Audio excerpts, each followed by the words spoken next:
Good morning. Welcome back to the early morning show, and it's our Spotlight segment. Of course, we delve into the world of sport every Friday morning from about 7:30 to the ending hour, 8 o'clock. And of course, this morning we're talking hockey. Three very illustrious guests with me this morning, of course. Okura with the sport of hockey itself, and in terms of where it needs to be in Trinidad and Tobago. Just before the break, lady and gentlemen, we were discussing the fact that hockey and Trinidad and Tobago needs to do a little bit more in order to to make hockey that attractive sport to not only potential players, but the wider public to come out and support the sport whenever there are games, whenever teams are going after competition and whatnot. And I want to pose this question. I'll perhaps throw it out to Mr. Martin Foston. In terms of the marketing and promotion of the sport, what is the Hockey Board's agenda regarding that? How could it be better? And what attempts are being made to buff that aspect of promoting the sport? Well, like we were just saying, we understand that hockey has always been a sport that it's not popular as compared to the others. And the Hockey Board has recognized that. And we are saying, for tournaments, because like we were saying, they went to Mexico, and very few people knew about our under-21 team going to Mexico and having this competition and all of that. And the Hockey Board has started to say, we're going to do player profiles. Let's get John public to know who these players are. But it's also difficult because with the media, there are so many other things. Like cricket would take a spot, football would take a spot, and hockey seems to be put on the back burner.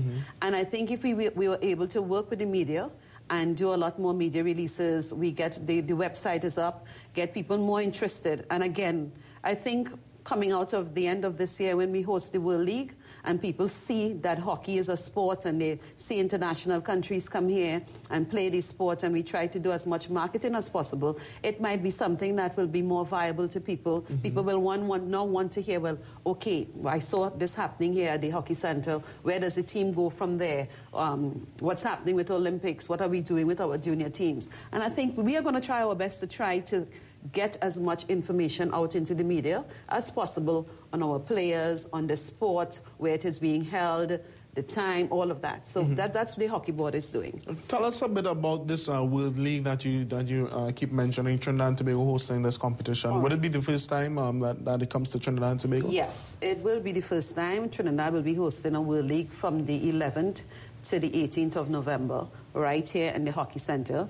We're going to be having 8 men team and 5 men team and 8 women teams. We're going to be having countries like, under the women, Barbados, Canada, Dominican Republic, Puerto Rico, of course, Trinidad and Tobago, Uruguay, Venezuela. And in the men, we have Barbados, Chile, Puerto Rico, Venezuela, and of course Trinidad and Tobago. Is this competition, just sorry to cut across, but is it something that is on the international federation's calendar, or is it something that we in Trinidad and Tobago are trying to put on? No. This came straight from the Federation for International Hockey, from the FIH. They had asked us to host it. In fact, USA is hosting one of the pool for the men, and we are hosting the 2 pool for the women and 1 of the men pools. Out of this pool, out of the men pool, 3 teams will go on to round 2. 2 teams, sorry, and under the women, 3 teams would go on to round 2. Trinidad and Tobago, to us, this is just one pathway because we are already looking to round 2 next year. Right, because we are that confident and our teams are being prepared. Okay, so, and this is going to be eventually the path to Olympics. Right now, it used to be through CSE. All right, so eventually this is the part. It's going to have 4 rounds. And round 1, round 2 is going to be regional, then global, semifinals and finals. And we are hoping to go all the way. I mean, we are looking for that support. We are supporting the players. And, of course, our junior team that now came back is going to be, of course, that nucleus to head there. There's also Rio. And hockey now has taken a part where the hockey turf has to be in the games village. Before it used to be outside. Hockey has started to rate higher and higher, where that is what is going to be happening now. So, it has been recognized worldwide as a more popular sport. They're doing everything in its power to keep the game as a running game, to make sure that people understand the game. It's an exciting game. If anyone saw from the last Olympics, it was really an exciting down to the last. You'd see teams fighting to the last. And you know, when people see it, and then you went look at it and then you realize, hey, this game is exciting and they want to continue. So I'm hoping that a lot of people come out. You're going to see a lot more advertisement and talking about this World League as the weeks come by. And the LOC, and we are working with the tourism board and all of that, because it's showcasing Trinidad and Tobago internationally. Of course it is. I want to get back a bit to that aspect of this World League, you know, what it means to Trinidad and Tobago to be able to host it. But before that, you mentioned that we are looking forward to this tournament, and under 21 teams will form the nucleus of the teams that represent. And of course, we're looking forward to Rio, as our tech headline bar says there, Hockey Rio in focus. Mr. Jagaran, from what you saw at this Pan-American tournament, how does that set us up for this competition most immediately? And, you know, looking 4 years down the road towards Rio? Okay, well, I mean, there was a nucleus of players on this tour, each team, who have had international experience. In fact, I believe 6 or 7 of them played in the 2008 Under-21 Championships, which were held here in Trinidad. So there is a sequential program going forward. So quite a number of them actually already play or have played on the senior team. So I believe that the senior teams are well served in terms of the development. In fact, I think the senior national coach has invited, I believe, 10 or 12 of each group to join his senior team in preparation for this World Hockey League. This doesn't mean, of course, they'll play, but it means that they'll be part of the development program. Under-21 hockey, and in fact, age group hockey in itself is something that seems to be taking priority in terms of FIH generally, Pan-American, and certainly locally as well. So I do believe that we are going to do fairly well in Rio if we keep our focus, if we keep that developmental track on. If we continue to expose our younger players to as much international competition as possible, give them a chance, let them play, let them feel comfortable.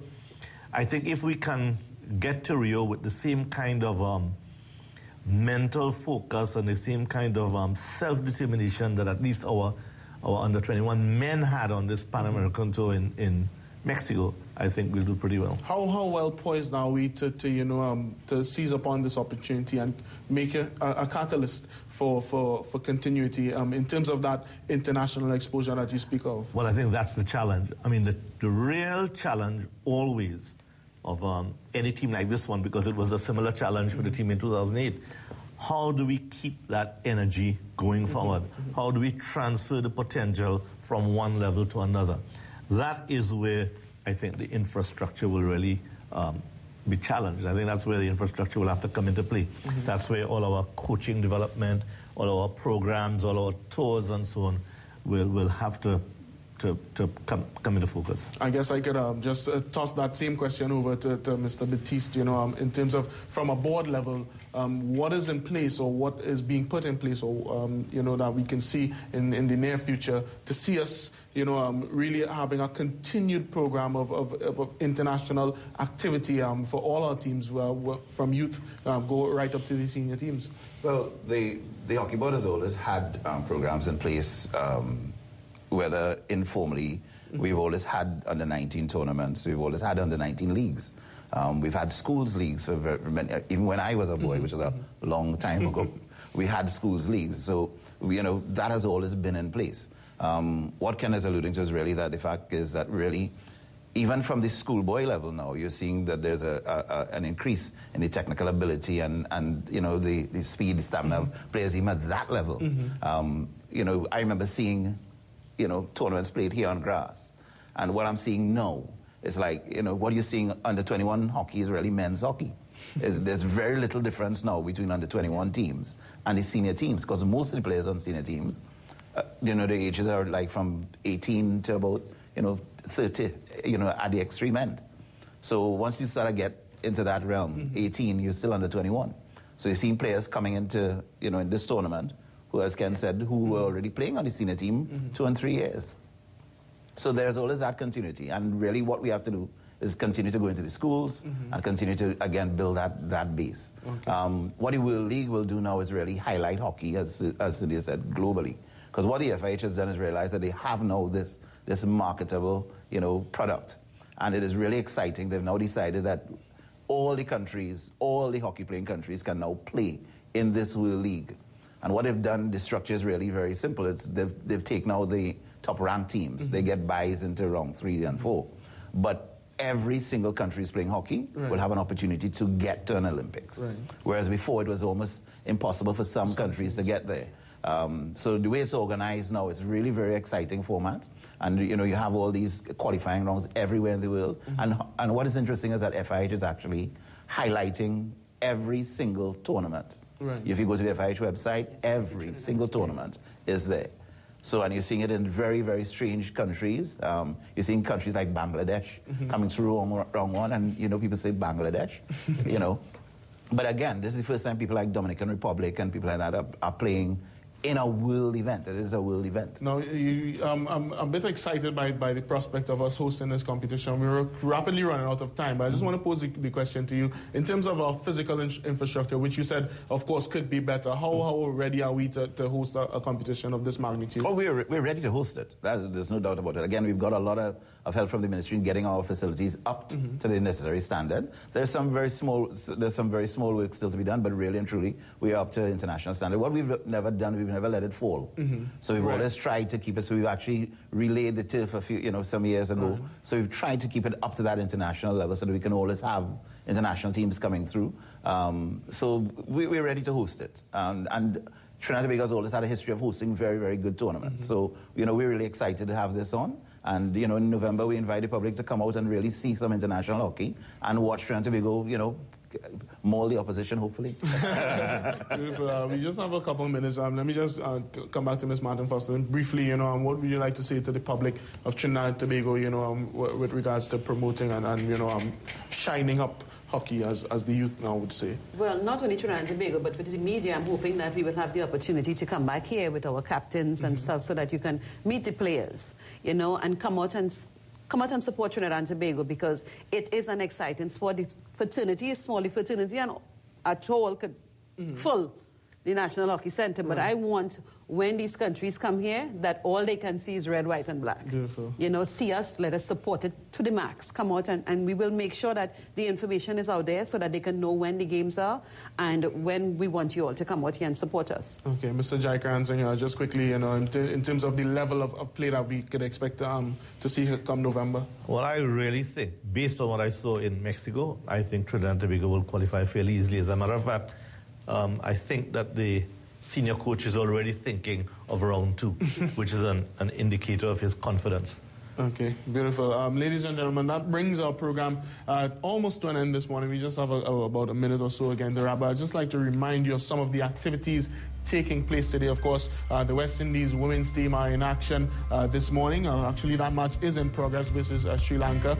The last score had Sri Lanka batting first into the 10th over. I can't remember the score exactly. But, of course, there's also the first Citizens Cup into the semi-final round. It's taking place at the Hazley Crawford Stadium this afternoon.